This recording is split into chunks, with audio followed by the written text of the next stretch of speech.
अस्सलामु अलैकुम वरहमतुल्लाहि वबरकातुह।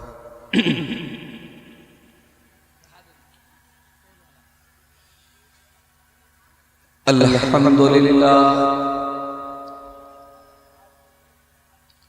नहमदुहु व नस्तईनुहु व नस्तगफिरुह व नऊज़ु बिल्लाहि मिन शुरूरि अनफुसिना व मिन सय्यिआति अअमालिना। मन यहदिहिल्लाहु फला मुदिल्ल लहु व मन युद्लिल फला हादिय लहु। व अशहदु अन ला इलाहा इल्लल्लाहु वहदहु ला शरीक लहु व अशहदु अन्न मुहम्मदन अब्दुहु व रसूलुहु। या अय्युहल्लज़ीना आमनु तक़ुल्लाहा हक़्क़ तुक़ातिह व ला तमूतुन्न इल्ला व अंतुम मुस्लिमून। या अय्युहन्नासु इत्तक़ू रब्बकुमुल्लज़ी ख़लक़कुम मिन नफ़्सिन वाहिदह व ख़लक़ मिन्हा ज़ौजहा व बत्थ मिन्हुमा रिजालन कसीरन व निसाअ।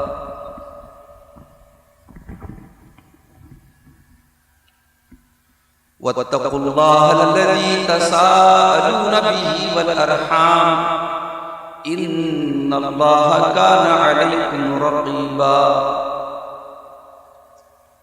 या अय्युहल्लज़ीना आमनु इत्तक़ुल्लाहा व क़ूलू क़ौलन सदीदा युस्लिह लकुम अअमालकुम व यग़फिर लकुम ज़ुनूबकुम व मन युतिइल्लाह व रसूलहु फ़क़द फ़ाज़ फ़ौज़न अज़ीमा। अम्मा बअद फ़इन्न ख़ैरल हदीथि किताबुल्लाह व ख़ैरल हदी हदी मुहम्मदिन सल्लल्लाहु अलैहि वसल्लम व शर्रल उमूरि मुहदसातुहा व कुल्लु मुहदसतिन बिदअह व कुल्लु बिदअतिन ज़लालह व कुल्लु ज़लालतिन फिन्नार। अऊज़ु बिल्लाहि मिनश शैतानिर रजीम। बिस्मिल्लाहिर रहमानिर रहीम।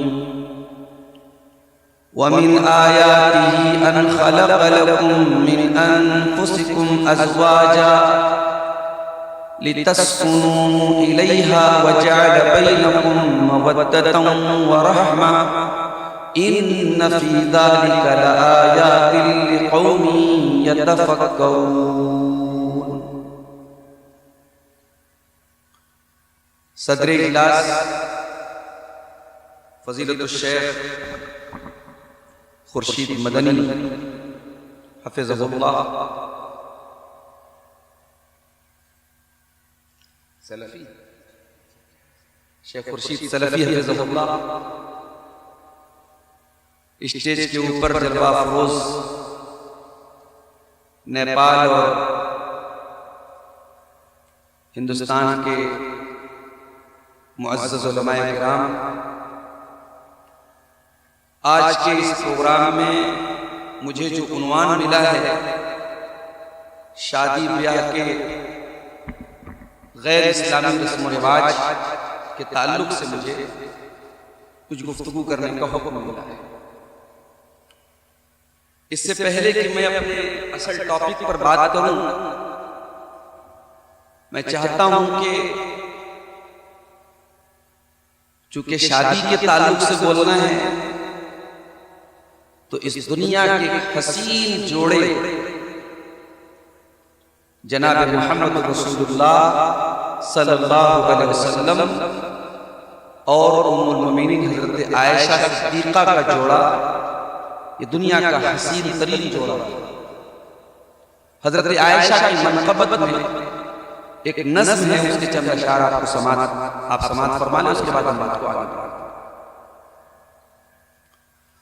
तू है खातून जन्नत की माँ आयशा, तू है खातून जन्नत की माँ आयशा, कोई दुनिया में तुझसा कहाँ आयशा। तू है खातून जन्नत की माँ आयशा, कोई तुझसा कहाँ है, तो कोई दुनिया में तुझसा कहाँ आयशा। तेरी पाकीज़गी और तक़दीस का,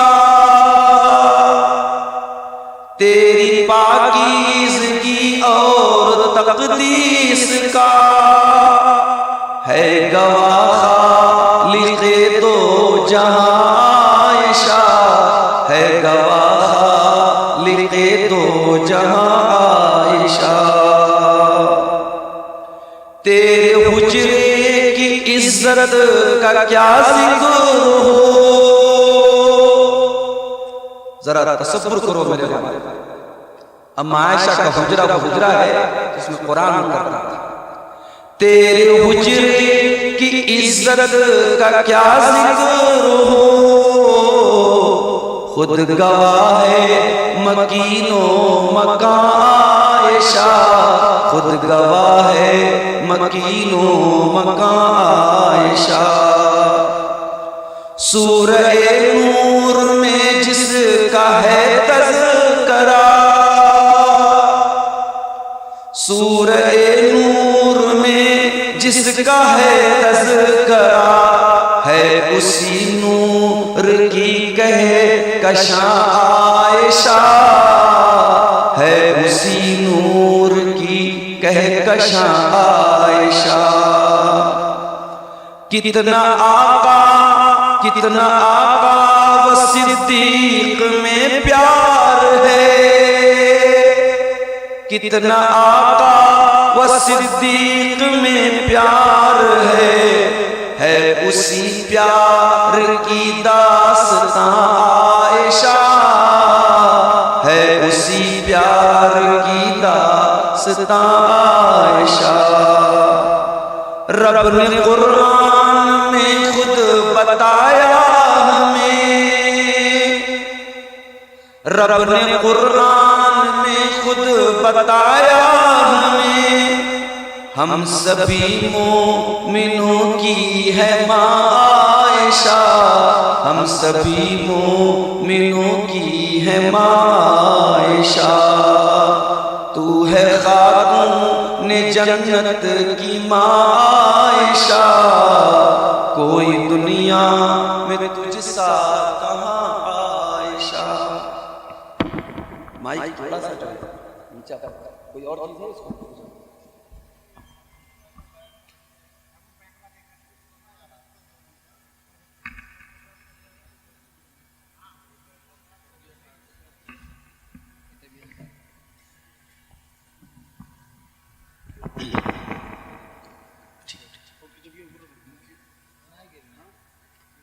मोहतरम हज़रात,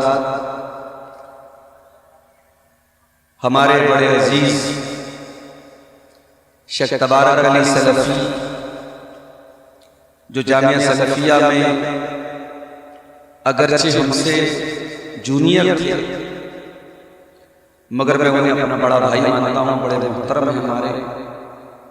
उनकी दावत पर मैं और शेख ज़फ़र नुमान मक्की हफ़िज़हुल्लाह, हम दोनों लोग बनारस से आपके बीच में तशरीफ हम लोगों की आई, हम लोग आए आपके सामने, और अंदाजा नहीं था कि मौसम इतना सर्द हो, लेकिन मैं दाद देता हूँ आपके इस जज्बे, नेपाली टाइम के हिसाब से मैं समझ रहा हूँ तकरीबन 1:40 हो रहे हैं। इस रात के आखिरी हिस्से तक आप बैठे हुए हैं, और अभी मेरे बाद भी जैसा कि मुझे बताया गया अभी मजीद उलमा का खिताब भी आपको सुनना है। ये बड़े सब्र की और बड़े दिल गुर्दे की बात है, और आप हजरात के दिलों में कुरान और सुन्नत की मोहब्बत की दलील है मैं अल्लाह से दुआ करता हूँ रब्बुल आलमीन इस मोहब्बत को बरकरार रखे और कुरान और सुन्नत की बातों को जिस तरीके से हम और आप सुनने के लिए आए हैं, बयान करने के लिए आए हैं, अल्लाह ताला हमें और आपको कुरान और सुन्नत की इन बातों पर अमल की भी तौफीक अता फरमाए, आमीन। मेरे भाइयों, मौजू है शादी ब्याह। शादी ब्याह को इस्लाम में निकाह कहा जाता है। ये जो निकाह है ये सिर्फ एक रिश्ता नहीं है। इस्लाम में निकाह एक इबादत और निकाह ये एक हसीन बंधन है।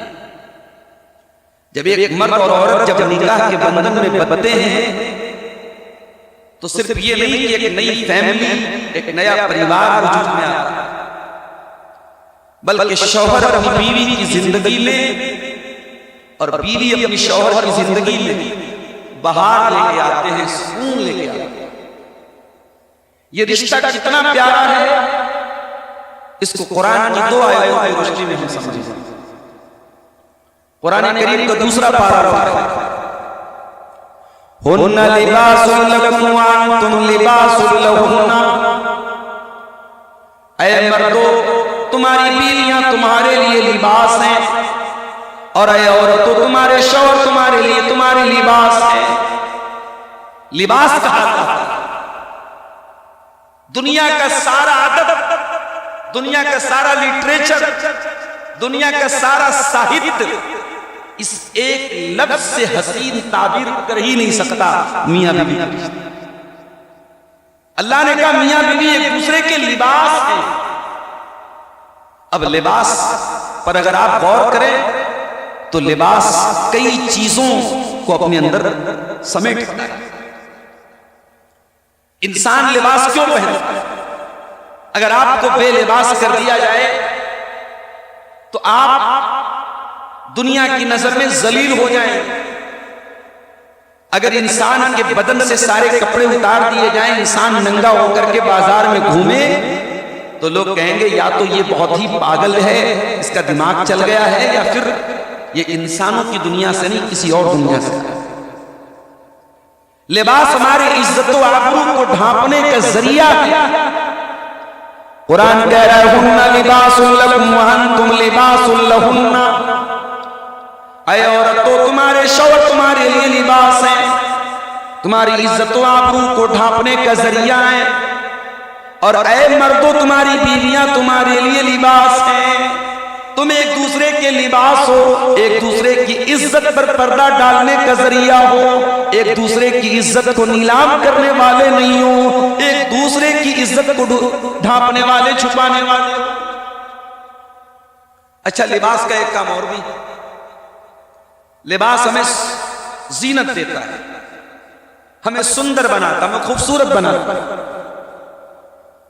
अब नेपाल के आप देखें, मैं पिछले साल काठमांडू गया तो वहां मैंने एक पार्क में मैं गया, बुटवल में शायद गया था, वहां एक पार्क में तो एक नेपाली ड्रेस लोगों ने बताया कि साहब वहां पैसा दे करके नेपाली ड्रेस मिलती है मर्दों की और हर मुल्क की अपनी एक ड्रेस है, अपना एक कल्चर, अपना एक ट्रेडिशन। हर मुल्क को अपने लिबास पर एक फख्र होता है। लिबास इंसान को जीनत देता है, खूबसूरती देता है, सौंदर्य देता है। अल्लाह कह रहा है कि शौहर बीवी के लिए लिबास है, बीवी शौहर के लिए लिबास। दोनों एक दूसरे को खूबसूरत बनाते हैं। एक शादीशुदा इंसान की जिंदगी से बीवी को निकाल दिया जाए, एक शौहर की जिंदगी से बीवी को निकाल दिया जाए, बीवी की जिंदगी से शौहर को निकाल दिया जाए, उनकी जिंदगी का रंग निकल जाएगा, उनकी जिंदगी ब्लैक एंड व्हाइट। लिबास का एक काम और है, लिबास हर वक्त हमारी बॉडी के साथ जुड़ा होता है, अटैच होता है, हमारी बॉडी के साथ लगा होता है। हुन्ना लिबासुल लकुम व अंतुम लिबासुल लहुन्ना। ऐ बीवियां, ऐ बीवियों, तुम अपने शौहर का लिबास हो। जब तक तुम निकाह के अंदर हो, जब तक तुम अपने शौहर की बीवी हो, तुम उसका लिबास हो। तुम दो अलग अलग बदन तो हो, मगर एक दूसरे की जान हो, एक दूसरे के ऊपर जान निछावर करने वाले, एक दूसरे के साथ 24 घंटा जुड़े रहने वाले हो। और हम समाज में इसका मुशाहदा करते हैं। अभी शादी को 1 हफ्ता होता है, लड़का किसी और शहर का रहने वाला, लड़की किसी और शहर की रहने वाली है, पहले से कोई ताल्लुक नहीं था, निकाह के बंधन में दोनों बंध जाते हैं, शादी हो जाती है। 1 हफ्ते के बाद इतनी मोहब्बत लड़का लड़की के बीच में पैदा हो जाती है, अगर शौहर किसी जरूरत से अगर शहर के बाहर जाने लगे, मुल्क के बाहर जाने लगे, 1 हफ्ते का रिश्ता है, मगर अल्लाह ताला ने कितनी मोहब्बत इस रिश्ते में डाली है। बीवी की आंखों से आंसू बह रहे हैं, बीवी रो रही है, शौहर को जाने देना नहीं चाहती है। ये इस रिश्ते की खुसूसियत है।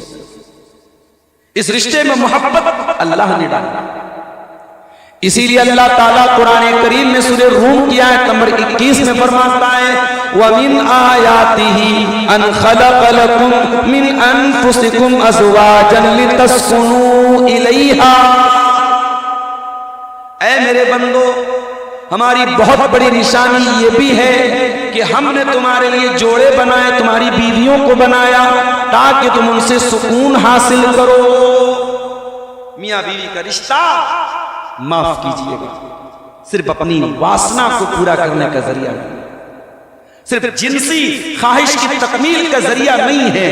मियाँ बीवी का रिश्ता उससे एक कदम आगे बढ़कर के सुकून का रिश्ता है। शौहर को बीवी के जरिए सुकून मिलता है, बीवी को शौहर के जरिए सुकून। फरमाया वजअल बैनकुम मवद्दतन व रहमा, और अल्लाह ताला ने मियाँ बीवी के बीच में मोहब्बत पैदा की है, रहमत पैदा की है। बाज़ उलमा ने लिखा है कि मवद्दत का ताल्लुक जवानी से है और रहमत का ताल्लुक बुढ़ापे से।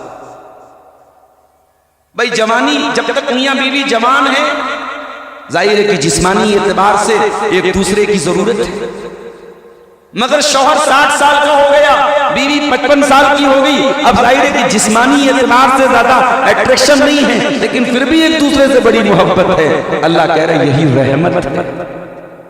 वो 70 साल का बूढ़ा अपनी 65 साल की 60 साल की बुढ़िया के बगैर नहीं रहना चाहता। दोनों को एक दूसरे से इतनी मोहब्बत क्यों है? अल्लाह फरमाता है ये मोहब्बत रहमत है। उस बूढ़े को बूढ़ी से जो मोहब्बत है ये हमने पैदा की है, ये निकाह के जरिए हमने उस रिश्ते में मोहब्बत पैदा की। आज तो मोहब्बत के लफ्ज का बड़ा मजाक बन रहा है। ज़िनाकारी और बदकारी और बेहयाई को हमने मोहब्बत का उन्वान दे दिया। ये बड़ी अजीब मोहब्बत है भाई। दिन भर में जितनी बार कपड़ा चेंज नहीं होता उससे ज्यादा तो महबूबाएं चेंज हो जाती। एक एक आदमी के, एक एक लड़के के मोबाइल पर 5-5 लड़कियों के नंबर है और सबसे वो मोहब्बत कर रहा है। तो ये मोहब्बत नहीं है, ये तो ज़िनाकारी है, बदकारी है, बेशर्मी है, बेगैरती है, हवस है, वासना है। मोहब्बत तो मेरे भाइयों वो होती है जो निकाह के जरिए वजूद में आती है। वजअल बैनकुम मवद्दतन व रहमा, और ये मोहब्बत किसी होटल में नहीं पैदा हुई, किसी रेस्टोरेंट में पैदा नहीं हुई, किसी पार्क में पैदा नहीं हुई, इंस्टाग्राम के जरिए पैदा नहीं हुई, सोशल मीडिया के जरिए पैदा नहीं हुई। ये मोहब्बत अल्लाह ने पैदा की है शादी से। तो निकाह बड़ा हसीन बंधन है। इसीलिए अल्लाह के प्यारे नबी ने नौजवानों को खिताब करके फरमाया या माशर शबाबी मन इस्तताअ मिनकुमुल बाअता फल्यतज़व्वज। ऐ नौजवानों, जब तुम शादी के काबिल हो जाओ, शादी की जिम्मेदारियों को उठाने के काबिल हो जाओ, बीवी की जिम्मेदारी को उठाने के काबिल हो जाओ, तुम्हारे पास इतना माल है तुम बीवी का खर्च उठा सकते हो और जिस्मानी एतबार से तुम बीवी की जिम्मेदारी उठाने के काबिल हो, तो निकाह कर लो। अच्छा, बाज़ लोग कहते हैं निकाह सुन्नत है। मैं यहां वजाहत कर, निकाह सुन्नत है मगर हमेशा सुन्नत नहीं है।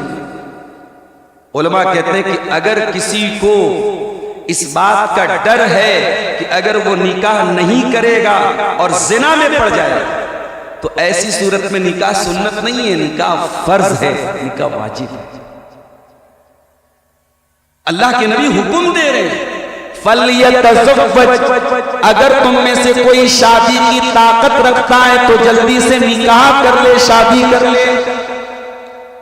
उससे दो फायदे होंगे, फ़इन्नहु अग़द्दु लिलबसर व अहसनु लिलफर्ज। पहला फायदा ये होगा कि आंखें झुक जाएंगी, नजरों का जो गलत इस्तेमाल हो रहा है, जो नजरबाजी हो रही है, मेलों ठेलों में भी हो रही है, बाजारों में भी हो रही है, मार्केटों में भी हो रही है, यहां तक के जलसों के प्रोग्रामों में भी नजर का गलत इस्तेमाल हो रहा है। नजर का गलत इस्तेमाल आज दीनी प्रोग्रामों और इज्तिमाआत और जलसों में भी हो रहा है। निकाह एक बहुत बड़ा रास्ता है अपनी निगाहों की हिफाजत। वह अहसनु लिलफर्जी, और ज़िनाकारी से अपने आप को बचाने का, अपनी शर्मगाह को महफूज करने का बहुत बड़ा रास्ता ये निकाह है। निकाह कर लीजिए, ये दो बड़ी मुसीबतों से आप बचेंगे, नजर का गलत इस्तेमाल और शर्मगाह का गलत इस्तेमाल। इनसे इंसान की हिफाजत होगी अल्लाह के नबी को। इतना ही नहीं, अल्लाह के प्यारे नबी एक दूसरी हदीस में फरमाते हैं, अत-तरगीब व तरहीब की सही रिवायत है, इज़ा तज़व्वजल अब्दु फ़क़द इस्तकमल निस्फ़द्दीन। जब कोई बंदा निकाह कर लेता है, शादी कर लेता है, तो आधे दीन पर समझो उसने अमल कर लिया, आधे दीन को उसने हासिल कर लिया। फल्यत्तक़िल्लाह फ़िन्निस्फ़िल बाक़ी, तो बाकी आधे दीन के बारे में वो अल्लाह से डरे, अल्लाह का खौफ पैदा करे। आपने जब निकाह कर लिया, बहुत सारी बुराइयों से आपका दामन बच गया। अब आपके ऊपर बीवी की जिम्मेदारी आ गई, कुछ दिन के बाद बच्चों की जिम्मेदारी आ गई। अब ये जिम्मेदारी आपको बहुत सारे गलत कामों से बचाएगी। इसलिए अल्लाह के नबी ने फरमाया, जब बंदा निकाह करता है उसने समझो आधे दीन पर अमल कर लिया, आधे दीन को उसने पाया। मेरे अजीजों, ये है इस्लाम में निकाह की है। इसीलिए अल्लाह ताला कुरान करीम में अपने नबियों का तज़किरा करते हुए फरमाता है, वजअलना लहुम अज़वाजन व दुर्रिया, हमने जितने नबियों को दुनिया में भेजा वो कुंवारे रहने वाले नहीं थे, वो बगैर शादी के रहने वाले नहीं थे। हमने उनकी बीवियों को बनाया, उनकी औलाद को बनाया। अल्लाह के बंदों में सबसे ऊंचा अगर मकाम किसी का है, अल्लाह के नबियों का है, अल्लाह के रसूलों का है। अल्लाह कह रहा है कि हमने अपने नबियों को भी बाल बच्चेदार बनाया है, उनको भी शादी करने का हुक्म दिया है, उनकी भी बीवियां थी, उनके भी बच्चे। अल्लाह के एक पैगंबर थे, उनका नाम था ज़करिया अलैहिस्सलाम। ज़करिया अलैहिस्सलाम की बीवी के अंदर कुछ कमी थी। इतने बड़े पैगंबर हैं, लेकिन बीवी के अखलाक में, उसके मिजाज में किसी बात की कमी थी। अल्लाह कुरान में कहता है, वह असलहना लहू ज़ौजा, हमने ज़करिया के ऊपर बहुत एहसानात किए और उसमें से एक एहसान ये भी था कि हमने उनकी बीवी को ठीक कर दिया। इंसान को नेक बीवी का मिल जाना, दीनदार बीवी का मिल जाना, एक ऐसी बीवी का मिल जाना जिससे मिजाज टैली करे, जिससे मिजाज मेल खाता हो, जिसकी पसंद नापसंद शौहर से मेल खाती हो, ये भी अल्लाह की बहुत बड़ी नेमत है। अल्लाह कह रहा है कि हमने ज़करिया की बीवी को ठीक कर दिया। इसलिए अगर किसी की बीवी के अंदर कोई कमी भी है, कोशिश करे उसकी इस्लाह की और साथ में अल्लाह से दुआ भी करे, इसलिए कि अल्लाह ताला इंसान के अखलाक और मिजाज को तब्दील करने पर कादिर है। अल्लाह अपने पैगंबर की बीवी को ठीक कर, तो नबियों को भी अल्लाह ने बाल बच्चे दिए। इसीलिए मेरे प्यारे साथियों, अल्लाह के प्यारे नबी ने निकाह किया और आपने एक नहीं, एक वक्त में आपकी 9 बीवियां थी, जो अल्लाह ताला की तरफ से आपको एक खुसूसियत दी गई थी। उम्मत के लोगों को एक वक्त में मैक्सिमम ज्यादा से ज्यादा 4 निकाह की इजाजत दी गई, मगर अल्लाह के प्यारे नबी के निकाह में बैक वक्त 9 बीवियां थी। और ये भी मैं समझता हूँ, उलमा ने इसके बारे में लिखा है कि अल्लाह के नबी की जो ये 9 बीवियां थीं, इसमें भी अल्लाह ताला की तरफ से एक बहुत बड़ी हिकमत थी। ये 9 बीवियां एक खानदान की नहीं थी, इसमें कोई यहूदी सरदार की बेटी सफिया भी है,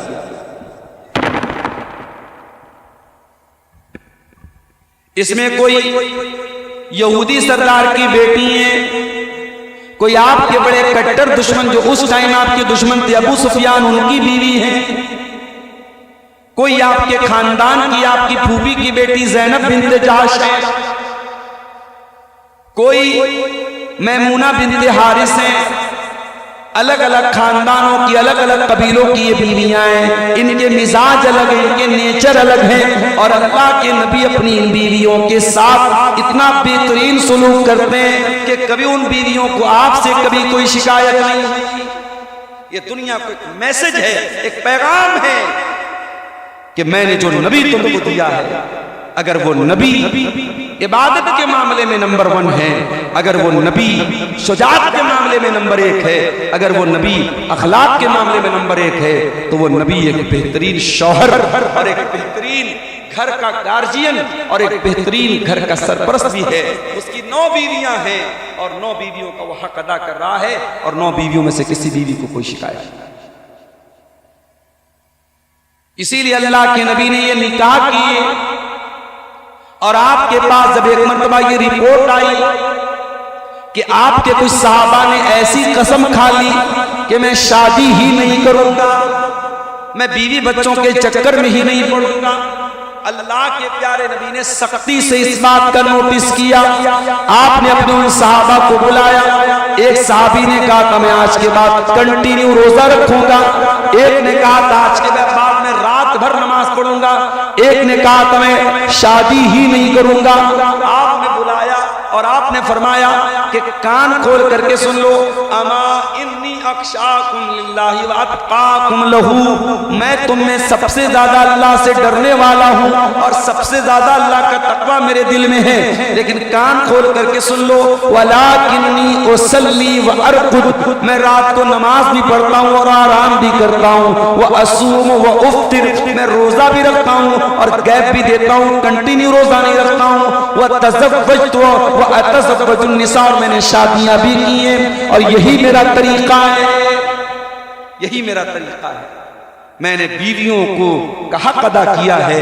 मेरा दीन और मेरा तरीका ये नहीं है कि बीवी का रिश्ता कायम न किया जाए, शादी न की जाए, यही मेरा तरीका है। फमन रगीबा अन सुन्नती फलैसा मिन्नी, जो मेरा तरीका ना अपनाए उसका मुझसे कोई ताल्लुक नहीं। तो मेरे भाइयों, आप ये देखिए कि अल्लाह के नबी सल्लल्लाहु अलैहि वसल्लम ने निकाह किया और आपकी बीवियां हैं, और ये बीवियां दुनिया की और बीवियों की तरह जाहिर है औरतें हैं, और औरत के साथ जो औरत का अपना एक मखसूस मिजाज होता है, एक नजाकत होती है, वो जाहिर है कि अल्लाह के नबी की बीवियों के अंदर एक सौतन दूसरी सौतन के साथ जो रकाबत रखती है वो नबी की बीवियों के अंदर भी थी। लेकिन अल्लाह के प्यारे नबी कितने सब्र और तहम्मुल के साथ अपनी बीवियों के मिजाज को बर्दाश्त करते थे। जरा आप हदीस की किताबों को उठा के देखें। एक बीवी के पास आप बैठे, दूसरी बीवी के यहां से प्लेट में या प्याले में कोई हलवा या मीठी खाने की चीज आती है, जिस बीवी के पास आप बैठे उन्होंने गुस्से में उस प्लेट को जमीन पे दे मारा, प्लेट के 2 टुकड़े हो गए। अल्लाह के प्यारे नबी चाहते तो नाराज होते, गुस्सा करते, बुरा भला कहते। आपने बड़े प्यार से फरमाया, गारत उम्मुकुम, ओ लोगों तुम्हारी माँ को गुस्सा आ गया, तुम्हारी माँ को गुस्सा आ गया। आपने प्लेट के वो दो टुकड़ों को उठवाया, उसको इकट्ठा करके अपनी उस बीवी के किचन में रखवाया, और एक सही सालिम प्लेट उस बीवी के हवाले कर दी जहां से वो प्लेट आई थी। ये अखलाक था अल्लाह के नबी का अपनी बीवियों के साथ। तो मेरे भाइयों, निकाह का बंधन वो बंधन है, इस निकाह के बंधन को कायम करने के लिए इस्लाम ने कुछ कंडीशन रखी है, कुछ शर्तें रखी है। उसमें पहली शर्त यह है अगर लड़का लड़की का निकाह हो रहा है, इस्लाम कहता है लड़का लड़की की रजामंदी के बगैर निकाह नहीं होना चाहिए। लड़का भी राजी होना चाहिए, लड़की भी राजी होनी चाहिए, जबरदस्ती निकाह नहीं होना चाहिए। ला यहिल्लु लकुम अन तरिथुन निसा करहा, ऐ ईमान वालो तुम किसी औरत के जबरदस्ती वारिस बन जाओ, इस्लाम इस बात की इजाजत नहीं देता। अगर तुम्हारे निकाह में कोई औरत आ रही है तो जबरदस्ती ना हो, रजामंदी के साथ ये रिश्ता। इसीलिए जब रिश्ता तय हो, अल्लाह के प्यारे नबी ने इजाजत दी है कि दोनों मियां लड़का लड़की जो अभी शादी के रिश्ते में नहीं बंधे, दोनों एक दूसरे को देख लें, देखने की इजाजत दी है। हमारे यहां कहीं की बड़ी सख्ती है साहब, अरे अभी तो शादी नहीं हुई, अभी कैसे देख सकते हैं? शादी रिश्ता तय कौन करता है? लड़की के घर वाले करते हैं, लड़का के घर वाले। लड़की को एक नजर लड़के का फोटो दिखा दिया जाता है, लड़के को एक नजर लड़की का फोटो दिखा दिया जाता है।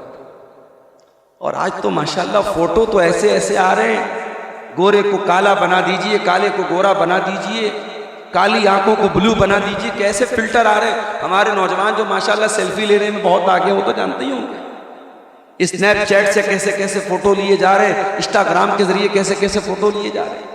तो फोटो का तो आज के जमाने में कोई एतबार ही नहीं है। और फिर माशाल्लाह मेकअप भी ऐसा ऐसा आया है। एक लतीफा कहीं मैंने पढ़ा कि एक औरत अपने बच्चे को लेकर ब्यूटी पार्लर गई और बच्चे को बाहर बिठा दिया कि मैं आ रही हूं अंदर से मेकअप करके। और जब अंदर से वो मेकअप करके आई तो बच्चे से कह रही चल बेटा, तो कह रहा आंटी आप कौन? बच्चा पहचान नहीं पा रहा। तो मेकअप और फोटो की इस दुनिया में कितना आसान है धोखा दे देना। लेकिन आप गौर करें, अल्लाह के नबी ने इजाजत दी। आपने फरमाया इज़ा खतबा अहदुकुम इलम्रातिन फलयंजुर इलैहा, जब तुम में से कोई किसी औरत को निकाह का पैगाम दे तो उसको देख ले एक नजर। फइन्नहु अहरा अन युदमा बैनहुमा, जब एक दूसरे को देख लिया जाएगा तो आगे रिश्ते में मोहब्बत बरकरार रहे। ये क्यों अल्लाह के नबी ने हुक्म दिया है? ताकि जोर जबरदस्ती न हो और आपस की रजामंदी से ये रिश्ता वजूद। एक सहाबी है, उनका नाम है मुगीरा बिन शुअबा। उन्होंने एक औरत को निकाह का पैगाम भेजा। जब अल्लाह के प्यारे नबी के पास आकर के उन्होंने जिक्र किया कि अल्लाह के रसूल मैंने फला औरत को निकाह का पैगाम भेजा है, आपने फरमाया अनज़रत इलैहा, क्या तुमने अपनी मंगेतर को देखा, अपनी होने वाली बीवी को देखा? क्या देखा तो नहीं है अल्लाह। आपने फरमाया फंजुर इलैहा, जाओ उस औरत को देख लो। देख लोगे तो रिश्ता ज्यादा लंबा चलेगा, बरकरार रहेगा। अब मुगीरा बिन शुअबा लड़की के घर पहुंचे, लड़की के माँ बाप से मिले और कहा कि मैं अपनी होने वाली बीवी को एक नजर देखना चाहता हूं। अल्लाह के प्यारे नबी सल्लल्लाहु अलैहि वसल्लम ने मुझको इजाजत दी है। लड़की के माँ बाप को बड़ा बुरा लगा, लड़की के माँ बाप को बड़ा बुरा लगा कि हमारी बेटी को देखने की बात कर रहा।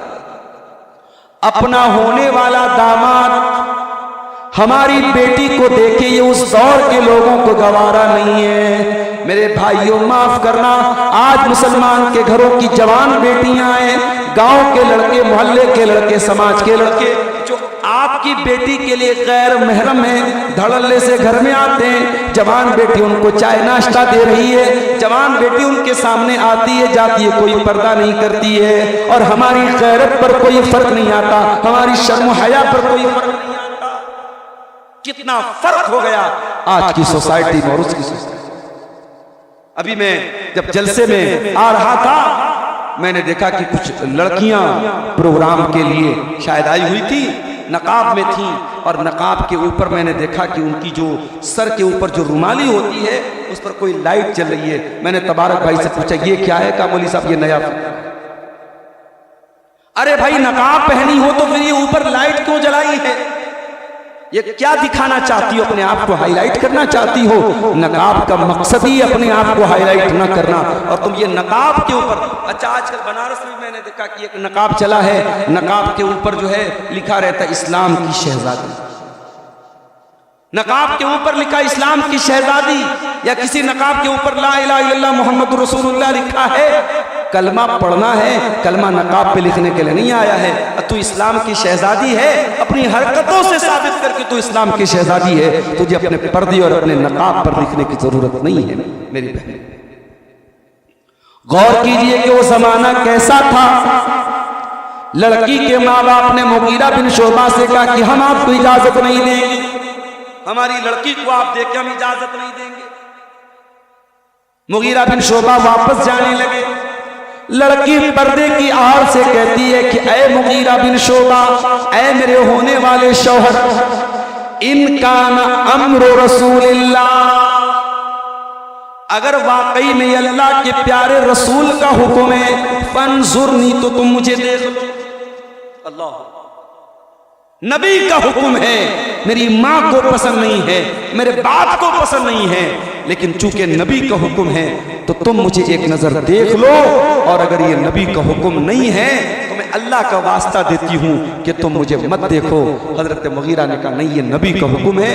उन्होंने देखा और पसंद किया, और ये रिश्ता हुआ, और दोनों मियाँ बीवी बड़ी मोहब्बत से रहे। तो इस्लाम में मियाँ बीवी के दरमियान रजामंदी बहुत, अगर लड़की राजी नहीं है तो भी रिश्ता नहीं हो सकता। अल्लाह के प्यारे नबी फरमाते, बुखारी और मुस्लिम की रिवायत है, ला तुनकहुल अय्यिम हत्ता तुस्तामरा व ला तुनकहुल बिक्र हत्ता तुस्ताज़न। अगर लड़की बेवा है, अगर लड़की मुतल्लका है, तो उससे मशवरा किए बगैर शादी नहीं हो सकती, और अगर लड़की कुंवारी है तो उसकी इजाजत के बगैर शादी नहीं हो सकती। साहबा ने पूछा, है अल्लाह के नबी, कुंवारी लड़की कैसे इजाजत देगी?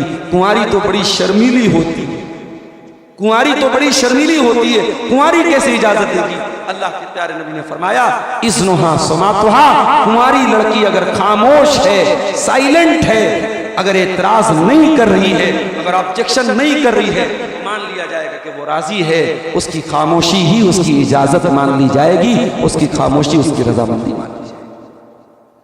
तो ये पहली कंडीशन है। दूसरी कंडीशन ये क्या है? दूसरी कंडीशन निकाह की, लड़की के वली का राजी होना। इस्लाम में कोर्ट मैरिज की इजाजत नहीं है। हमारे भारत में क्या कानून है? लड़की 18 साल की, लड़का 21 साल का, भाग करके कोर्ट में शादी कर सकते हैं। नेपाल का मुझे नहीं मालूम। अगर आपके मुल्क में आपकी अदालतें इसको सही करार दे रही हैं, माफ कीजिएगा, इस्लाम की नजर में ये सही नहीं है। लड़की की शादी उसके वली की इजाजत के बगैर नहीं हो सकती।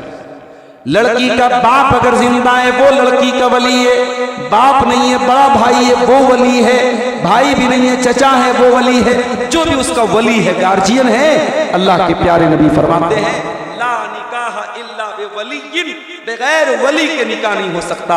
और एक दूसरी हदीस में अल्लाह के नबी फरमाते हैं, अय्युम इम्रातिन नकहत बिदून इज़्नि वलिय्यहा फनिकाहुहा बातिल, जो औरत बगैर अपने वली की इजाजत के निकाह करे, आज की जबान में हम कह सकते हैं जो भाग करके शादी करे, जो कोर्ट मैरिज करे, ऐसा निकाह बातिल है, ऐसा निकाह गलत है, इनवैलिड है, अवैध है, और ऐसा निकाह करने वाला ज़िना कर रहा है और ज़िना कर रही है। इस्लाम की नजर में लड़की के वली की इजाजत के बगैर नहीं करना।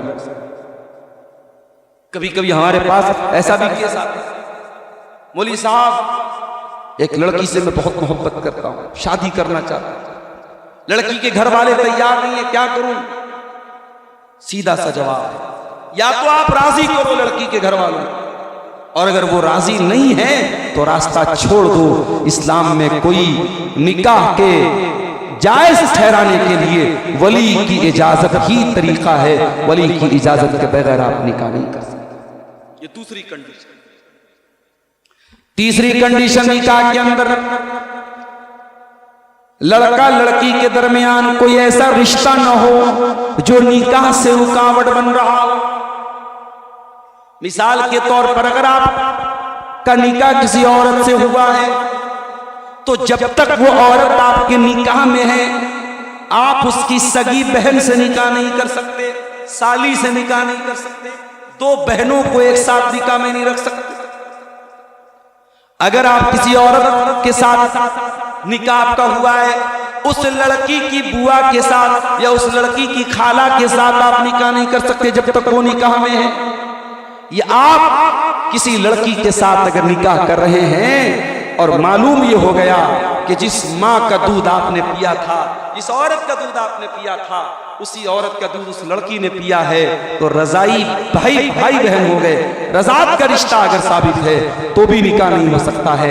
अगर नसब का, रजात का या शरीयत की नजर में कोई ऐसा रिश्ता जो लड़का लड़की के दरमियान निकाह के लिए रुकावट बनता है, अगर ऐसा कोई रिश्ता प्रूफ हो जाता है तो फिर उस रिश्ते को नहीं किया जाएगा।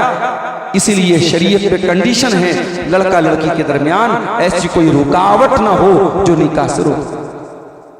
ये तीसरी शर्त हो गई। चौथी शर्त, निकाह के वक्त दो गवाहों का होना जरूरी है। ला निकाह इल्ला बेवलिय्यिन व शाहिदै अदलिन। अल्लाह के नबी फरमाते हैं, सही रिवायत है, निकाह के लिए वली का होना जरूरी है और दो गवाहों का होना। और पांचवी शर्त, शौहर बीवी को मेहर के तौर पर कोई चीज दे। वह आतुन निसा सदक़ातिहिन्न निहलतन, अपनी बीवियों को खुशी खुशी मेहर दे दो। अब ये मेहर रुपया पैसा भी हो सकता है, सोना चांदी भी हो सकता है, कोई खिदमत भी हो सकती है, कोई सर्विस भी हो सकती है जिस पर आपस की रजामंदी से तय हो जाए। बीवी को मेहर देना ये जरूरी है, ये भी निकाह का एक उसकी कंडीशन, उसकी एक शर्त। अब और आगे बढ़ो, शादी हो गई।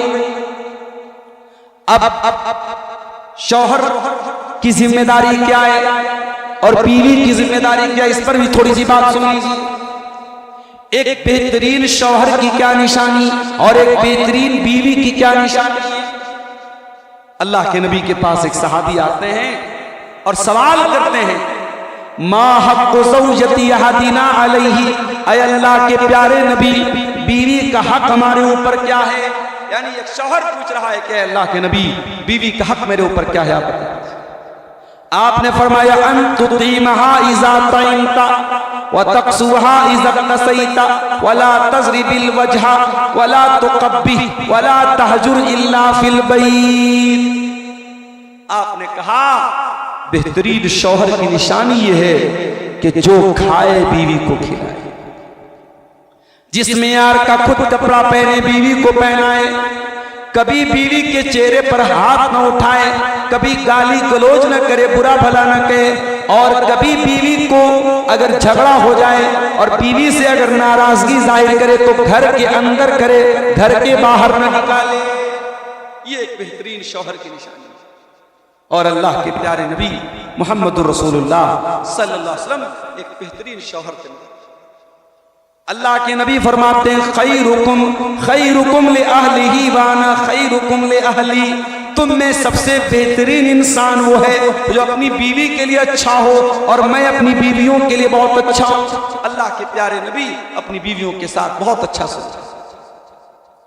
आपने सबसे पहली शादी हजरत खदीजा के साथ, खदीजा आपकी पहली बीवी थी और जितने दिन खदीजा आपके निकाह में थी आपने दूसरी शादी की।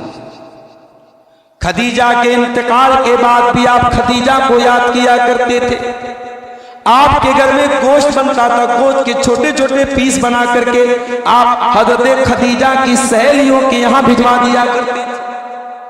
इस कदर आप खदीजा को याद किया करते थे। हजरत खदीजा को उनकी बहन कभी आती थी, दरवाजे से जब आवाज लगाती थी, अल्लाह के प्यारे नबी को हजरत खदीजा की याद आ जाती थी। इतनी मोहब्बत करते थे आप हजरत खदीजा से। हत्ता कि ऐसा भी हुआ, हजरत आयशा ने एतराज भी किया कि अल्लाह के नबी आप खदीजा को इतना क्यों याद करते। आपने फरमाया कि ऐ आयशा, खदीजा मेरी वो बीवी है जिसके जरिए अल्लाह ताला ने मुझको औलाद दी है। मेरे सारे बच्चे मुझे खदीजा के बतन से पैदा हुए। और ऐ आयशा वासतनी बिमालिहा व नफ्सिहा, जिस टाइम दुनिया ने मुझको ठुकरा दिया था, कोई दुनिया में मेरा साथ देने वाला न था, अपने माल के जरिए, अपनी जान के जरिए मेरे दिल को तसल्ली कोई देने वाली थी तो खदीजा थी। खदीजा का किरदार भी मेरे भाइयों हमारी माँ और बहनों के लिए मिसाली है। जब अल्लाह के प्यारे नबी के ऊपर कुरान की पहली वही नाजिल होती है, अल्लाह ताला आपके कंधे पर नबूवत की जिम्मेदारी डालता है। आप घबराए घबराए घर आते हैं और हजरत खदीजा से कहते हैं ज़म्मिलूनी, ऐ खदीजा मुझे चादर उड़ा दो।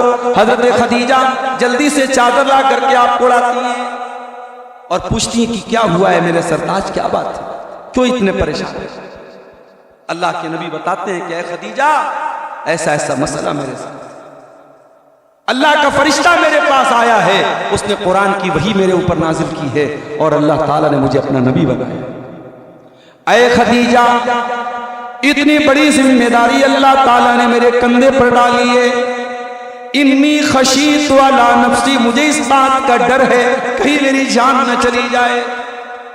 ओ मेरी प्यारी माँ और बहनों, जरा तसव्वुर करो, जरा गौर करो, एक बीवी का किरदार क्या हो सकता है। हजरत खदीजा ने निभाया है उसको। शौहर टेंशन में है, शौहर दुख में है, शौहर तकलीफ में है।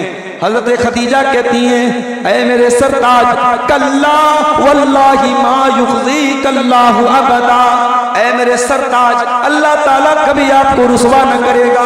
इन्नका लतसिलुर रहीम व तुक्सिबुल मादूम व तुक़रिज़ ज़ईफ़ व तुईनु अला नवाइबिल हक़्क़ी, ऐ मेरे सरताज आप रिश्तेदारों के साथ रिश्ता जोड़ते हैं, आप मेहमानों की मेहमान नवाजी करते हैं, आप यतीमों के मावा हैं, गरीबों के मलजा हैं, बेसहारों के सहारा हैं। अल्लाह ताला कभी आपको रुसवा नहीं करेगा। तो हजरत खदीजा वो बीवी थी जिनको अल्लाह के नबी उनके मरने के बाद दिया। हजरत आयशा से आप बहुत मोहब्बत करते थे। आपसे पूछा गया कि अल्लाह के नबी आप सबसे ज्यादा किससे मोहब्बत करते हैं? आपने कहा आयशा से, यानी बीवी से मोहब्बत भी करते हैं और बीवी से मोहब्बत को जाहिर करने में आप शर्माते नहीं हैं, आप साफ कह देते मैं आयशा से। एक मर्तबा आपने हजरत आयशा से कहा कि आयशा मैं समझ जाता हूँ तुम कब मुझसे गुस्सा होती हो और तुम कब मुझसे राजी होती हो। हजरत आयशा ने कहा अल्लाह के नबी आप कैसे समझ जाते हैं? कहा आयशा जब तुम मुझसे नाराज होती हो और कसम खाती हो तो कहती हो वह रब इब्राहिम, इब्राहिम के रब की कसम, और जब मुझसे राजी होती हो तो कहती हो वह रब मोहम्मद, मोहम्मद के रब की कसम सल्लल्लाहु अलैहि वसल्लम। मेरा नाम लेकर के तुम कसम खाती हो कि मोहम्मद के रब की कसम, मैं समझ जाता हूं तुम मुझसे राजी। हजरत आयशा कहती हैं अल्लाह के नबी मैं गुस्से में भी आपका नाम छोड़ती हूं, आपको नहीं छोड़ती। गुस्से में मैं आपको नहीं छोड़ती हूं, आपका नाम नहीं लेती हूं, लेकिन आपकी मोहब्बत मेरे दिल में बाकी। तो एक बेहतरीन शौहर का किरदार अल्लाह के प्यारे नबी। सफर में आप जा रहे हैं, इत्तेफाक से सफर में हजरत आयशा साथ में है। आपने सहाबा से कहा तकद्दमू, तुम लोग थोड़ा आगे बढ़ो। सहाबे किराम आगे बढ़ गए। आपने कहा आयशा ताली उसाबिक की, आयशा चलो हम दोनों दौड़ का मुकाबला करते हैं, रेस करते हैं। हजरत आयशा कहती है मेरी नई नई शादी हुई थी, हम दोनों जब दौड़ का मुकाबला करते हैं, मैं हल्के फुल्के बदन वाली थी, मैं दौड़ में आगे निकल गई और अल्लाह के प्यारे नबी पीछे रह गए। और मैंने बहुत, मुझे हंसी आई और मैं हंसने लगी कि मैंने तो आपको पीछे कर दिया, मैं आगे निकल गई। अल्लाह के नबी खामोश। कुछ दिनों के बाद, कुछ अरसे के बाद एक दूसरा सफर था और उस सफर में भी अल्लाह के नबी हजरत आयशा के साथ थे। आपने कहा आयशा चलो हम दोनों रेस का मुकाबला करते हैं। और इस मर्तबा हजरत आयशा कहती हैं इस मर्तबा में फरबा हो गई थी, मेरा बदन भारी हो गया था। इस बार जब दौड़ का मुकाबला हुआ तो अल्लाह के रसूल आगे बढ़ गए और मैं पीछे रह गई। अल्लाह के नबी ने फरमाया आयशा हाज़िही बितिलका, आयशा ये उस दिन का बदला है, उस दिन तुम आगे निकल गया। ये हंसी खुशी के लम्हात, ये इंटरटेनमेंट और ये मनोरंजन के हल्के फुल्के लम्हात भी अल्लाह के नबी की शादीशुदा जिंदगी में, आपके वैवाहिक जीवन में, आपकी मैरिटल लाइफ में आते थे। मेरे प्यारे साथियों, एक बेहतरीन शौहर की निशानी ये है वो बीवी को खुश रखे, बीवी का हक अदा करे। अब आ जाइए इसका अपोजिट क्या है, एक बेहतरीन बीवी की क्या निशानी है। अल्लाह के नबी से पूछा गया, अय अल्लाह के रसूल अय्युन निसाई खैर, कौन सी औरत सबसे अच्छी औरत है? आपने फरमाया अल्लती तसुर्रुहु इज़ा नज़र, जब शौहर देखे तो खुश हो जाए, शौहर देखे तो खुश हो। माफ करना मेरी माए बहनें अगर मौजूद हैं, बड़े अदब के साथ एक बात कहना चाहिए, तुम्हारे मेकअप का, तुम्हारे सजने संवरने का, तुम्हारे जेवरात का, तुम्हारे बदन की खूबसूरती का सबसे पहला हक अगर किसी का है तो तुम्हारे शौहर। शादी में जा रही हो बन संवर के, मेले में जा रही हो बन संवर के, घूमने फिरने जा रही हो बन संवर के, और शौहर के लिए कभी आप अपने आप को न बनाती हैं न संवारती हैं। माफ करना मेरी प्यारी बहनों, ये आप एक शादीशुदा औरत का की जो जिम्मेदारी है उससे आप मुंह। शादीशुदा औरत लाख तकरीरें सुन ले, लाख नमाजें पढ़ ले, रोजा रख ले, अगर वो अपने शौहर को खुश नहीं रखती है उसका ईमान अधूरा है। इस्लाम ने तो यहां तक कहा कि शौहर की इजाजत के बगैर बीवी नफिल रोजा न रखे, बीवी नफिल रोजा न रखे, यानी फजर से लेकर के मगरिब तक जो रोजे का टाइम होता है, अगर उस टाइम अगर बीवी की जरूरत पड़ जाए शौहर को और बीवी इजाजत के बगैर अगर रोजा रखती है तो ये बीवी गलत काम करती है, हराम काम करती है। शौहर की इजाजत के बगैर उसको नफिल रोजा रखनी। तो अल्लाह के नबी कह रहे हैं बीवी शौहर बीवी को देखे तो खुश हो। वह तुतीउहु इज़ा अमर, और जब शौहर बीवी को कोई हुक्म दे तो बीवी उसकी बात मान ले। वला तुखालिफुहु फी नफ्सिहा व माली, और शौहर की मुखालफत न करे अपनी आबरू के सिलसिले में। शौहर अगर जो हुक्म दे, मेरे भाइयों शादी ब्याह में आज बहुत सारी गैर इस्लामी रस्म और रिवाज आ चुके। शादी होती है, रिश्ता तय होता है, उसमें आग होती है तो फिर वो एक स्टेटस बन जाता है, एक स्टेटस बन जाता है। हम ये तो नहीं कह सकते कि मंगनी की दावत हराम और नाजायज है, लेकिन सवाल ये पैदा होता है कि आप मंगनी की रस्म के नाम पर ये लंबे चौड़े दावत का एहतमाम और लड़की वालों की तरफ से लड़के के लिए सोने का कोई सामान देना या लड़के की तरफ से लड़की के लिए सोने का कोई सामान देना, इस तरीके की रस्म और रिवाज ने कि आज निकाह के इस बंधन को मुश्किल नहीं बनाया। आज निकाह को मुश्किल बनाने में इन चीजों का बहुत बड़ा किरदार है।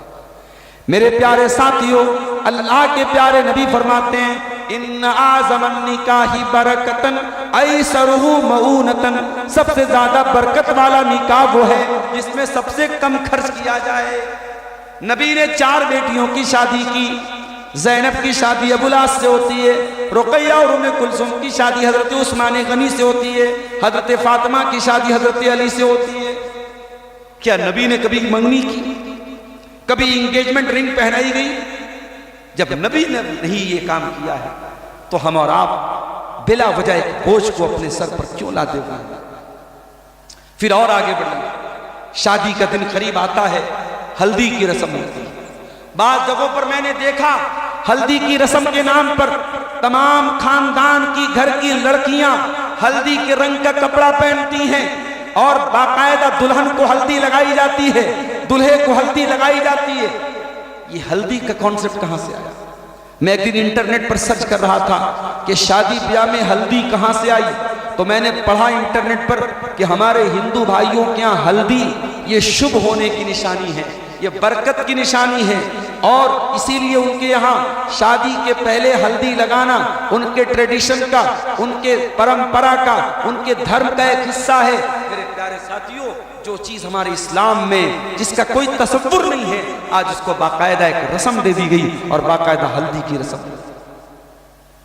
और आगे बढ़िए, रिश्ता तय होता है, लड़का लड़की का रिश्ता तय होता है।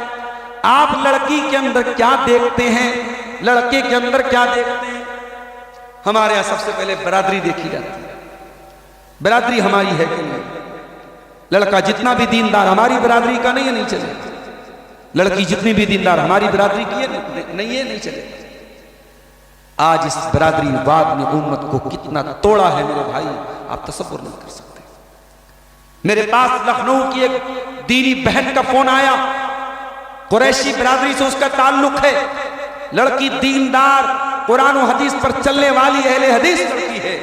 उसने अपने दिल का दर्द पेश किया, कहा कि शेख साहब मैं अहले हदीस लड़के से रिश्ता करना चाहती हूँ, कुरैशी बिरादरी है, लेकिन मेरे खानदान में मेरी रिश्तेदारी में कोई ऐसा लड़का नहीं है जो कुरान और सुन्नत पर चलने वाला हो, सारा खानदान बिदती है। मेरे माँ बाप मुझे कब्र परस्त और बिदती के घर में भेजना चाहते हैं, मेरा दिल रो रहा है, मैं क्या करूं, मुझे हल बताइए। मेरे पास उस लड़की को, उस दीनी बहन को बताने के लिए कोई हल नहीं। इस बिरादरीवाद की को हमने इतनी अहमियत दे रखी है कि आज दीनदारी को हमने पीछे डाल दिया। मेरे प्यारे साथियों, खूबसूरती, मालो दौलत और बिरादरी और खानदान, इन चीजों को समाज वाले देखते हैं, मगर मोहम्मद रसूलुल्लाह ने अगर सबसे बढ़ करके किसी चीज को देखने का हुक्म दिया है, आपने फरमाया तुनकहुल मरातु लिअरबईन लिमालिहा व लिहसबिहा व लिजमालिहा व लिदीनिहा। जब लड़की का निकाह होता है, चार चीजें लड़की के अंदर देखी जाती हैं, माल देखा जाता है, खूबसूरती देखी जाती है, खानदान देखा जाता है और दीनदारी देखी जाती है। फज़फर बिज़ाति दीन, तो दीनदार औरत को अपने घर में लेके आ जाओ, कामयाब हो जाओ। ये सास बहू के झगड़े, ये ननद और भाभी के झगड़े, ये देवरानी जेठानी के झगड़े क्यों हैं? क्योंकि आपने खूबसूरती को देखा है, आपने माल को देखा है। आप शादी कर रहे हैं और अफसोस तो तब होता है जब नेपाल के आपके इस इलाके में और यूपी के सिद्धार्थ नगर के इलाके में जब हम ये सुनते हैं कि लड़का हाफिज है, लड़का आलिम है, और उस लड़के का जब रिश्ता तय होता है तो लड़के के बाप की तरफ से मुतालबा होता है कि हमको ये चाहिए, हमको ये चाहिए, हमको इतनी कैश रकम चाहिए, हमको बाइक चाहिए, हमको गाड़ी चाहिए। ये मुतालबात, और एक गरीब बाप अपने खेत बेच करके, अपनी जमीन और जायदाद बेच करके और बैंक से लोन लेकर के अपने होने वाले दामाद की इस डिमांड को पूरा करता है। मेरे भाइयों, इस समाज को कहां लेके जा रहे हो? ये समाज को कहां लेके जा रहे हो? इन झूठे रस्म और रिवाजों ने आज निकाह को इतना मुश्किल बना दिया और बेटियों के निकाह को इतना मुश्किल बना दिया कि बेटी का बाप जैसे जैसे उसकी बेटी जवान होती है, बेटी का बाप बेचारा वो टेंशन में रहता है, वो इस इंतजाम में घुलता रहता है। और अगर वो गरीब है, मिडिल क्लास का आदमी है, वो इतनी कमाई उसकी नहीं है कि वो बचा सके, तो बेचारा परेशान रहता है कि अपनी जवान बेटी की शादी में कैसे करूं। ये जहेज की डिमांड ये आज मुसलमान कर रहा है, अहले हदीस कर रहा है, और उसमें आलिम और हाफिज कर रहा है। शर्म आनी चाहिए और चुल्लू वर्तमानी में डूब मरना चाहिए। इस इंतजार में आप हैं कि ससुराल से बेड आएगा तब मेरे कमरे में बिछेगा। इस इंतजार में आप हैं कि ससुराल से फ्रिज आएगी तब मैं उसका ठंडा पानी पीऊंगा। अरे मैं कहता हूं, एक गैरतमंद नौजवान अगर उसके पास ताकत नहीं है, वो घड़े का ठंडा पानी पी लेगा, लेकिन अपने घर में वो फ्रिज नहीं आने देगा जो उसकी खुददारी और इज्जत नफ्स की भेंट चढ़ा करके आए। वो मामूली चटाई पर सो जाना गवारा करेगा, लेकिन उस बेड का इंतजार नहीं करेगा जो बेड उसकी इज्जत नफ्स और उसकी खुददारी को मार करके आए। मेरे नौजवान साथियों, ये जहेज की रस्म आज समाज को कहां लेके जा रही है, हम तसव्वुर नहीं कर सकते। कितने वाकयात हुए हैं कि इसी जहेज की डिमांड को पूरा करने के चक्कर में बाप का हार्ट अटैक हो गया, बाप दुनिया से चला गया। इस जहेज की डिमांड पूरी न होने की वजह से लड़कियों ने खुदकुशी कर ली। इन मौतों का जिम्मेदार कौन है? ये लड़कियां, इनके कदम फिसले, ये बदकारी के रास्ते पर गए, उसका जिम्मेदार कौन होगा? मेरे प्यारे साथियों, हमारे प्यारे नबी मोहम्मद रसूलुल्लाह सल्लल्लाहु अलैहि वसल्लम दुनिया में रस्म रिवाज का खात्मा करने के लिए आए थे। वयदउ अन्हुम इसरहुम वलगलाल लती कानत अलैहिम, हमारे कंधों पर रस्म रिवाज की जो बेड़ियां थी, अल्लाह के प्यारे नबी उन बेड़ियों से हमको आजाद करने के लिए आए थे। हम कैसे मुसलमान हैं, इन बेड़ियों में इतने डूबे हुए हैं, आज निकाह मुश्किल हो गया। और माफ करना मेरे भाइयों, मैं खुले दिल से एक बात कहना चाहता हूं, नेपाल में भी आना जाना मेरा होता है, मैं माहौल बहुत अच्छी तरीके से महसूस करता हूं और मैं समझता हूं कि बात चीजों में नेपाल का माहौल इंडिया से भी ज्यादा खतरनाक है। मैं समझता हूं और जानता हूं अपनी नौजवान नस्ल को, अपने लड़कों और लड़कियों को आज के इस दौर में बदकारी के चंगुल से बचाना, बदकारी के जहर से बचाना, जिनाकारी के जहर से बचाना दिन ब दिन मुश्किल होता चला जा रहा है। हमारी नौजवान नस्ल को बर्बाद करने के लिए इंटरनेट मौजूद है, सोशल मीडिया मौजूद है, इंस्टाग्राम मौजूद है, फेसबुक मौजूद है। आज आप तसव्वुर नहीं कर सकते कि एक लड़का लड़की अगर जिना के रास्ते पे चलना चाहें तो कितना आसान बना दिया गया है ये रास्ता। मेरे भाइयों, जिस दौर में जिना इस कदर आसान हो जाए और जिस दौर में जिना के ऊपर जो इस्लाम की सजा है, कुंवारे को 100 कोड़े मारे जाएं, शादीशुदा को पत्थरों से मार के हलाक कर दिया जाए, उस सजा के बारे में हम सोच भी नहीं सकते जहां जिना की कोई सजा नहीं है और जहां जिना इस कदर आसान है। ऐसे माहौल और ऐसे हालात में हमें और आपको तो आगे बढ़ करके निकाह को आसान करना चाहिए। ये बड़ी बड़ी कॉन्फ्रेंसें, ये बड़े बड़े प्रोग्राम, ये दीनी इदारे, ये हमारे दीनी मराकिज, ये किस काम के होंगे अगर अपनी नौजवान नस्ल को हम जिनाकारी के इस सैलाब से न बचा सके। मेरे प्यारे साथियों, आज इस प्रोग्राम के इस प्लेटफॉर्म से मैं आप तमाम नौजवानों को दावत देता हूँ, आओ आगे बढ़ो, अपने बाप से कहो, अपनी माँ से कहो कि मैं शादी करूंगा, मेरी शादी में न बारात का कोई चक्कर होगा। और यहाँ ये भी याद रखिए, अगर लड़की वाले अपनी खुशी से लड़के वालों को कहते कि आप 50 लोगों को लेकर के 100 लोगों को लेकर के आए, शरअन अगर आप मसला पूछे हराम नहीं है, जायज है। अगर लड़की वाला अपनी खुशी से चंद लोगों को दावत दे रहा है और लड़के को और उसके घर वालों को बुला रहा है, जायज है, ये हराम नहीं है, ये नाजायज। बाद लोग इसको नाजायज समझते हैं और हराम समझते हैं, वो भी गलत है। मगर आप ये सोचिए मेरे भाई कि आज मैं ये देखता हूं बाज़ जगहों पर बारात का जो तसव्वुर है वो इतना खतरनाक है कि बाकायदा लड़की वालों से डिमांड की जाती है, हम 300 बारातियों को लेके आएंगे, उनको ये नाश्ता कराना पड़ेगा, ये चिकन खिलाना पड़ेगा, ये मछली खिलानी पड़ेगी, ऐसा स्टार्टर होगा, ऐसा खाना होगा। और लड़की का गरीब बाप अपने होने वाले समधी की इन सारी डिमांडों को पूरा करता है। अगर बारात की ये शक्ल है और बाकायदा प्रेशर डाल करके लड़की के बाप को मजबूर किया जाता है कि आपको हमारे इतने बारातियों को खिलाना पड़ेगा, तो याद रखिए ये सूरत हाल अगर है तो फिर इसके हराम होने में कोई शक नहीं है। और आज अफसोस की बात यह है, उत्तर प्रदेश के और आपके नेपाल के इस तराई के इलाके में हम ये मंजर भी देखते हैं कि बाकायदा बारातियों को डिमांड करके उनकी तरफ से डिमांड, और बड़े नखरे होते हैं साहब। वो बाराती जिसके अपने घर में कभी ढंग से उसने मुर्गा और मछली नहीं खाया है, जब वो बारात में जाता है इतने नखरे उसके होते हैं, ये छोटा सा पीस मुझे क्यों लाए हो, ये छोटा सा मेरे पास ये नाश्ता क्यों लाए हो, इतने नखरे हैं। एक गरीब बेचारा अपनी जिंदगी की कमाई कुर्बान करके तुझे खिला रहा है और तू नखरे निकाल रहा है, तो उस खाने में ऐब निकाल रहा है। मेरे भाइयों, ये भी बेगैरती की निशानी है, ये भी बेहयाई की निशानी है। शरीयत का जो हमें मिजाज मिलता है वो ये है कि लड़की के बाप को हर किस्म के खर्च से आजाद किया जाए।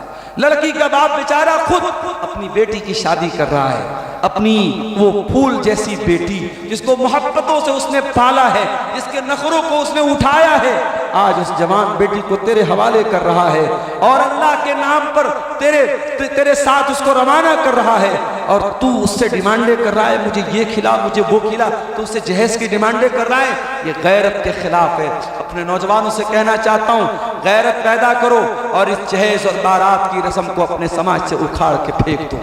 अपने माँ बाप से कह दो, अगर आपको ये लगता है कि बारात लेके नहीं जाएंगे, नाक कट जाएगी, तो कट जाए ऐसी नाक। जिस नाक से समाज का जीना हराम हो रहा है वो नाक कट जानी चाहिए। अगर आपको लगता है कि मैं जहेज नहीं लूंगा तो मेरी इज्जत समाज में घट जाएगी, तो ऐसी इज्जत घट जानी चाहिए। इस इज्जत की वजह से समाज में मोहम्मद रसूलुल्लाह के दीन पर निशाना साधा जा रहा है और जिनाकारी को फरोग दिया जा रहा है। मेरे अजीजों, शादी ब्याह के रस्म रिवाज में हम एक चीज और भी देखते हैं, बहुत महंगे महर की रकम। हमारे शेख जफर नोमान साहब एक जमाने तक सऊदी अरब में रहे हैं, मक्का में उन्होंने तालीम हासिल की है, वहां का माहौल मुझसे बेहतर जानते हैं। आज सऊदी अरब में लड़की से ज्यादा लड़कों की शादी मुश्किल है। क्यों? वहां लड़की वालों की तरफ से डिमांड होती है 1 लाख रियाल मेहर होना चाहिए। 1 लाख रियाल हमारे इंडियन पैसे के हिसाब से 25 लाख रुपया हो गया, नेपाली तो और ज्यादा हो जाएगा। अब सोचो एक मिडिल क्लास लड़का कहां से इंतजाम करेगा। तो महर की जो रकम है वो भी बहुत एवरेज होनी चाहिए, इंसान की हैसियत के मुताबिक होनी चाहिए। और महर की रकम में भी टाल मटोल नहीं, कैश दे देनी चाहिए, शादी के मौके पर दे देनी चाहिए। बनारस में मैं ऐसे लोगों को जानता हूं जिन्होंने अपनी बीवी से जब निकाह किया, बहुत मामूली महर था, 32.5 रुपया था या 70-72 रुपया था, आज से 50-60 साल पहले, लेकिन सारी जिंदगी बीवी को महर की रकम नहीं दी। जब बीवी मर गई तो अब मौलवी साहब के पास आके फतवा पूछते, मौलवी साहब बीवी को महर की रकम नहीं दिया था, आप क्या करें? मेरे भाइयों, ये महर की रकम बीवी का हक है, उसको दे देना चाहिए। इसी तरीके से रस्म व रिवाज की अगर बात करें तो हर इलाके के अपने रस्म व रिवाज हैं। आपके इलाके में कौन कौन सी रस्में मैं नहीं जानता, हमारे यहाँ एक सलाम करने की रस्म है। शादी के बाद साफ सलाम करता है दुल्हा, अपनी सास को सलाम कर रहा है, ससुर को सलाम कर रहा है, साले को सलाम कर रहा है और सबसे पैसे ऐंठ रहा है। भैया इस सलाम करने का पैसा कैसा मिल रहा है? सलाम कराई मिल रही है। और दुल्हे का जूता सालियां चुराती हैं, और उस चुराने की, यानी एक तो किसी का सामान चुरा लेना ये खुद एक गैर अखलाकी हरकत है, और फिर इस चोरी पर, इसी को कहते हैं एक तो चोरी, ऊपर से सीना चोरी। चोरी होती है, उसके बाद डिमांड होती है, आपको 50,000 देना पड़ेगा, और दुल्हा जो है, सालियां जवान सालियां सामने बैठी हैं और मोल भाव कर रही हैं। ये गैर इस्लामी रस्में हैं मेरे भाई, ये हिंदुआना रस्में हैं। निकाह को आसान बनाओ मेरे अजीजों, निकाह को सिंपल बनाओ। नबी के दौर के निकाह बड़े सिंपल होते थे। नबी के दौर में, अच्छा वलीमा भी मैं आपको बता दूं कि वलीमा भी ठीक है, सुन्नत है, लेकिन वलीमा में भी एक लिमिट होनी चाहिए। अभी बनारस में एक शादी हुई, मैं गया उस शादी में, साहब खाने पीने की इतने वैरायटी, इतने आइटम। मुझसे किसी ने बताया कि मौलाना साहब ये जो शादी हुई है, शादी का जो लॉन है जिसमें शादी हुई थी, 8 लाख रुपए का, सिर्फ वो इंडियन के मैं बात कर रहा हूँ, 8 लाख रुपए का लॉन था, और सिर्फ खाने के ऊपर 40 लाख रुपए खर्च किए। उम्मत का एक बड़ा तबका आज भूख से मर रहा है। उम्मत के कितने गरीब बच्चे आज पैसे के अभाव में तालीम छोड़ रहे हैं।